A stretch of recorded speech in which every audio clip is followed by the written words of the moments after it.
areas of our governance, which normally causes hue and cry immediately after the general elections. And the recipient, those people who suffer after elections year in and year out, are workers, women, and children. Lastly, Your Excellency, before I go to the last comment, there is something I want your government to assist us. And I want also to ask the press, which is before us here, to be a little bit patriotic. Don't see when somebody issues a statement concerning a particular company, and you move fast to ask that company to advertise with your newspapers so that you can kill that story. And sometimes this story is geared towards protecting your rights.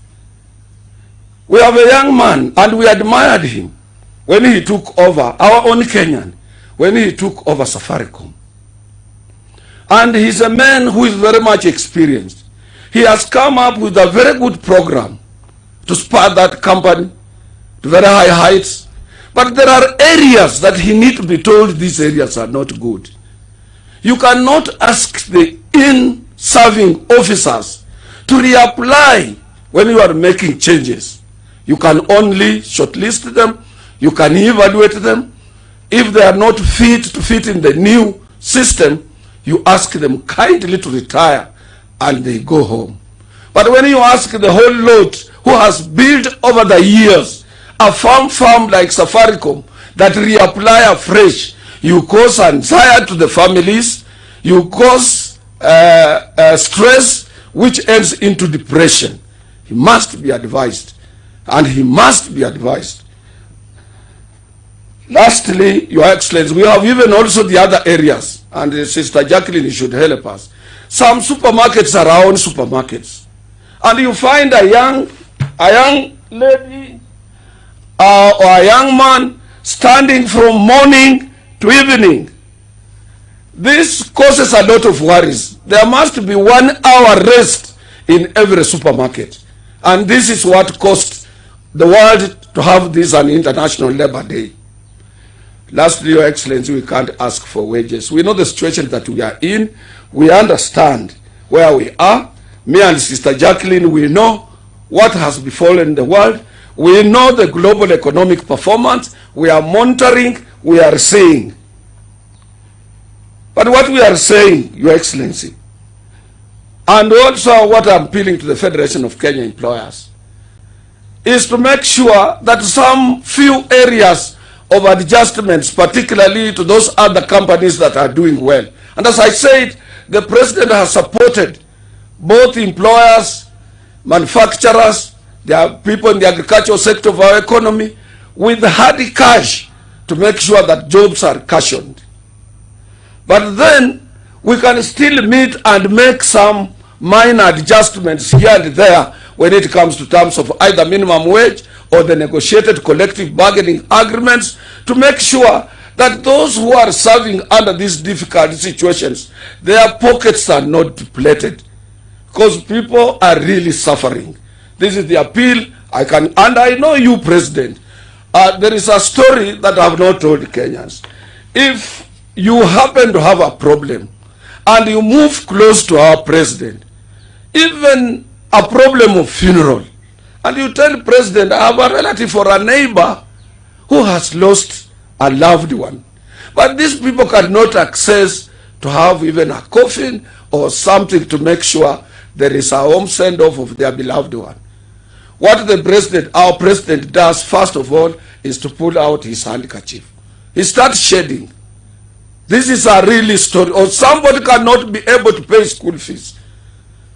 You have been so sympathetic to Kenyans, and you have chance, you can still devise a method in your own wisdom to say how can we be able to little bit compensate our officers, our doctors, our medical students, those people who are there, all those people who are serving, and those factories and companies that are serving under these difficulties. How do we also be mindful of their own welfare, as the late President used to tell us?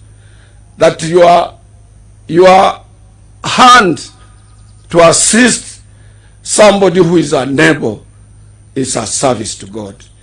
I want to leave it there, your president, and I want once again to thank you and to assure you that Kenyans will have to stand with you.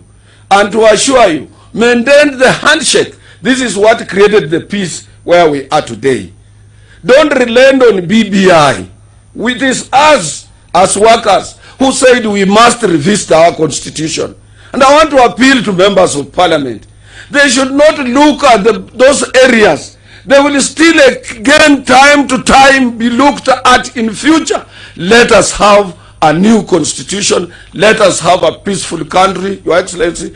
Let us have you around and enjoy the support, as I've told you, as workers. It is on a resolution that we will support your initiative to make sure Kenyans have a peaceful document in which governance is addressed. I thank you. Asante sana ndugu Atwoli, katibu mkuu wa chama cha wafanyikazi nchini. Asante kwa ujumbe huo. Mheshimiwa Rais, nikubalie sasa nimwalike waziri wa leba na hifadhi au ulinzi wa kijamii ndugu Simon Chelugui ili aweze kukualika uweze kuhutubia taifa. Karibu waziri.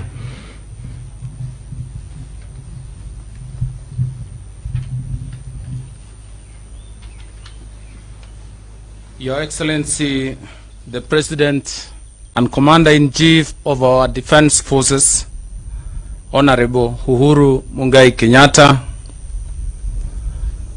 Secretary General of Confederation of Trade Unions in Kenya, Brother Dr. Francis Atwoli, the Chief Executive Officer, Federation of Kenya Employers, Sister Jacqueline Mugo, the senior government officials present, fellow workers, Your Excellency, we are very glad to see you here today and for honoring the invitation of Kenyan workers to preside over the commemoration of this day, which is very important in calendar of workers worldwide. Labor is the most important factor of production, which contributes immensely to faster development of our country. And in the 3 M's of manpower, money, and materials, manpower stands very high. As a country, and with your